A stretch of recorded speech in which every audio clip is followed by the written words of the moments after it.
Have you ever wondered if vampires, those night-dwelling creatures of lore, could actually exist in our world?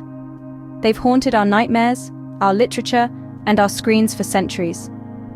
Today, we delve into the chilling history of these bloodthirsty beings, tracing their origins from ancient myths to the modern vampire we know today.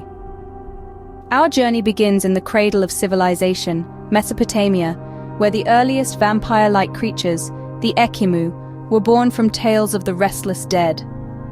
These spirits were said to roam the earth, causing havoc and spreading disease. As we move forward in time, we find ourselves in ancient Greece, where the undead took on a more recognizable form. Here, stories tell of the vrikolakas, a being that rises from the grave to drink the blood of the living. These creatures were often associated with werewolves, blurring the line between animal and man. Next, we travel to the misty lands of Eastern Europe in the Middle Ages, where the vampire legend truly begins to take shape. Here, the vampire is a revenant, a person returned from the dead, often to exact revenge or punish the living. It is from this era that we get the term vampire, derived from the Slavic word vampir. Fast forward to the 17th and 18th centuries, when vampire hysteria swept across Europe. Countless trials and executions occurred as fear of these nightmarish creatures took hold. It was during this time that the vampire began to transform from a monstrous creature into a tragic figure, a transformation that would continue into the 19th century.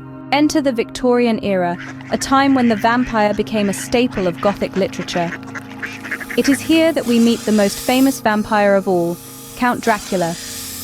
Bram Stoker's novel, published in 1897, forever changed the vampire narrative, turning the vampire from a grotesque monster into an elegant, sophisticated, and incredibly dangerous immortal. The 20th century saw vampires evolve yet again, this time becoming romantic figures and anti-heroes in books, movies, and television shows. From Anne Rice's tragic Lestat to the brooding Edward Cullen of Twilight fame, the vampire became a symbol of forbidden love and eternal youth. Today, the vampire continues to morph and adapt, reflecting our deepest fears and desires.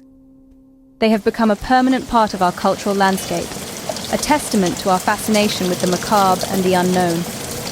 In conclusion, the vampire, born from ancient fears of death and the unknown, has evolved over the centuries from a feared monster to a romantic figure.